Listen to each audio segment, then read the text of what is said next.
Thank you very much. And now we are approaching the third presentation by Rebecca Lahl. And this is going to be about designing and disseminating effective policy briefs. So Rebecca, the floor is yours. Let's enjoy your presentation. Thank you. You're able to see my presentation now, right? Yes. Perfect. So I'm going to talk about policy briefs as a communication tool in marine sciences today. I want to introduce you to the ZMT policy brief series, provide a little bit of guidance on how to write a policy brief, about principles, the structure, style, and dissemination, and also talk about monitoring impact. So my name is Rebecca Lahl, and I work at the Leibniz Center for Tropical Marine Research in Bremen, Germany. And I'm heading the Office for Knowledge Exchange, which is a supporting unit at our institute that supports transdisciplinarity, stakeholder engagement, knowledge exchange, tech transfer, and capacity development with stakeholders outside academia, with policy actors, industry, and civil society. So we do understand knowledge exchange as a two-way street. It's at one point, it's science communication to stakeholders, but also the integration of interests and knowledge of stakeholders into our work. But what's a policy brief? It's a very concise document of 2 to 4 pages that sums up research and gives policy recommendation in 6 bullet points, so to say. The ZMT policy brief series that you can find online, below is the link, is the example that I want to talk about today. We try to publish 5 policy briefs annually, and they are 4 pages long. They illustrate the high practical and political relevance of our research. They include key findings of our research and provide recommendation for environmental policy and sustainable development. So I am editing this series. I have a background as a policy advisor. I've worked as a policy advisor for German Development Corporation. And I'm drafting together with the scientists the text, and I help with layout and the dissemination. If you ask yourself why you should write a policy brief, I can give you a couple of good reasons. If you are a scientist, a policy brief helps to make the research effective for society and for policy. So it will close knowledge gaps, and it makes research visible and also underlines the value of research. In the process, you will, I think, become a better communicator, and which in turn qualifies for work outside academia. Benefits to decision makers are what we aim for: a higher capacity to make decisions, more informed decisions, that you can implement relevant and realistic solutions to policy problems, and that your decisions are evidence-based. How to write a policy brief. Usually our scientist will send me a first draft for an idea of a policy brief, and I usually go through it, and these are the 3 questions that I will ask. Who's the audience for your policy brief? And this is this is quite important to define who the audience is, and also what is the central message, what is the central ask, what is what you want the policymaker to do. And always I ask, why is this particular information or the results that you explain in the policy brief relevant for the policy issue? Talking about the target audience, they are decision makers. But what are decision makers? Decision makers is a large group of different actors. So there may be politicians or elected officials. So they might work in ministries, but also policy analysts or development practitioners. Donors might implement your recommendation in the next funding schemes. Ecosystem users, managers, or community leaders are also decision makers, for example, in a community-led management of a marine protected area, for example. So you would need to ask yourself who will implement the ask or the action that you ask for, or who may broker your message. I have to say that ZMT is a German institute that works in the tropics. So for us, it is quite a challenge to connect and also identify the target audience sometimes. So my primary advice would be to cooperate with partners and experts from the country you are working in. So how could you identify the target audience, the decision makers? You could simply ask your partners that you work with, or your colleagues, on who the relevant decision makers are and how to approach them. Also can be helpful to simply look for the target audience on social media, on ResearchGate, LinkedIn, or Facebook. To connect to the audience, I also would support a policy brief that is co-authored by not only, for example, German scientists, but also in collaboration with scientists from abroad. I think it gains more visibility and is also more legitimate. Connecting to the audience is also important to ask who may help you to disseminate. For example, is there an environmental NGO that works along this interest, or could press be something to involve? We also translate our policy briefs into the national or local language. So have it in English and also, for example, Bahasa Indonesia. Coming to the key message, I think is the most important part. It needs to be based on the scientific findings, but it can also kind of synthesize different findings from different publications and be kind of merged with your expert opinion. It helps to define the key message and write it on top of your computer and look at it, and you can also kind of it can reoccur in the policy brief in a rephrased manner. I wanted to give you an example of a key message and also an example on how we disseminate through social media. I would prepare a social media post like this, with a picture that has relevant information in it. So the title of the policy brief and a link to the download, also some information what the policy brief is about. There's also a picture of the authors and the name, and in the right top corner is the key message. Here it would say, there's a need for better integration and assessment of fisheries and irrigation schemes to augment the benefits from reservoirs. If you're interested to learn more about policy brief, we also have an info sheet online at the ZMT website on principles on how to write a policy brief. Coming to the structural elements of our policy brief, we do have a title, of course, and an executive summary on the first page, a blue box that also highlights in a short way the key results and recommendations.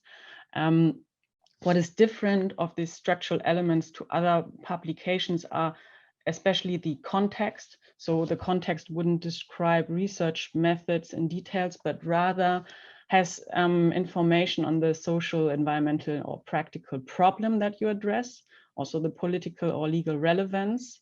And it kind of convinces and leads the reader it convinces that the issue needs attention. Other very important element, of course, are the policy recommendations. So an effective policy brief must propose solutions to a well-defined problem that can be addressed at the level of policy. And this may sound quite easy, but it can take a lot of work to think of a problem in that way. So I would also recommend, in terms of style guide, to write the text rather active and colloquial and break it up into shorter paragraphs. I always, if I'm not sure if a layperson can understand it, I would give it to my husband and ask him if he can understand that sentence, which is often quite helpful. I would include strong, meaningful, relevant, and simple figures, and also use colors boxes and bold text. There are a couple of challenges during the writing process. in terms of different expectations. Will you change the world with your policy brief? That's not likely. Will you shape discourses? Maybe. It may be that that you work for the bin, so to say, which is often happens in political consulting, for example. It's difficult to find the so-called windows of opportunities. So it helps to strategize. Are there any upcoming events where you could table the policy brief? Or I would also recommend not to send out the policy brief on Friday afternoons because no one will read it. It's also a challenge on, to give policy recommendations if you lack knowledge of the policy process and also on governance. So it might be necessary to research a little bit about that. It can be that you have conflicting results or conflicting advice, and that's really difficult to include in a 4-page document. It may be that, of course, a policy brief can have negative outcomes. So yeah, it's important to think about what negative outcomes could be. Challenges also to monitor impact. And I would also recommend, if you're planning to write a policy brief, to be very aware of the political sensitivity of the subject you're talking about. And if you have a public relation office, they might help you in with a couple of questions. How do we monitor impact? It's always a difficult subject, but I wanted to give an example of a policy brief about shrimp aquaculture in Indonesia. There was an internal seminar, and the policy brief was tabled to the Indonesian embassy in Berlin, and they received it, and after that they sent an official letter to several Indonesian ministers to inform about possible improvements in shrimp aquaculture. Yeah, based on the study that has been done at our institute. We know of one aquaculture facility that applies these recommendations. We found out through Facebook. There was also a conflict that was being resolved between a local NGO that engages for mangrove protection and aquaculture facilities. That was resolved within the time frame of the policy brief, but we are not know exactly if we had some impact on that. So we do not have monitor impact through key performance indicators, such as the number of downloads. We do collect feedback from readers. We also try to assess the follow-up activities.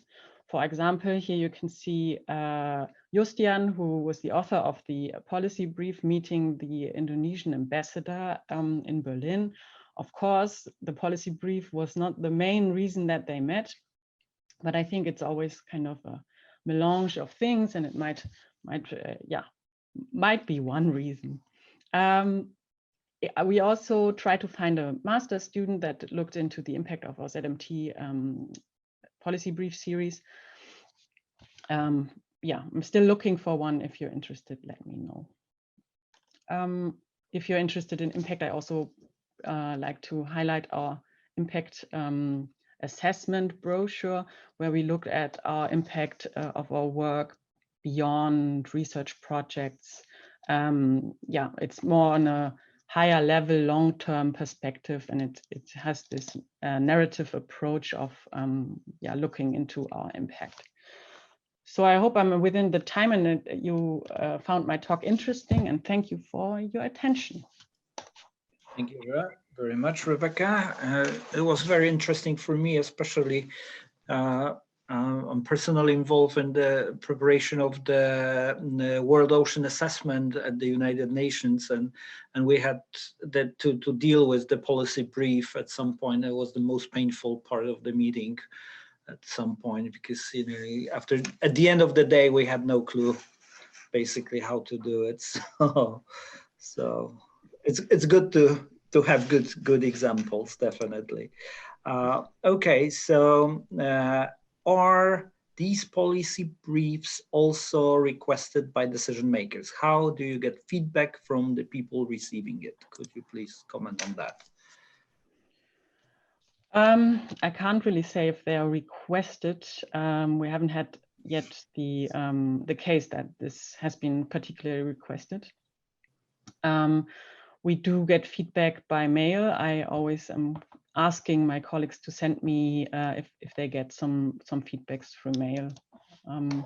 And yeah, as mentioned before, it would be really nice to have, for example, a master student or someone else to look into the impact and maybe have some interviews with decision makers.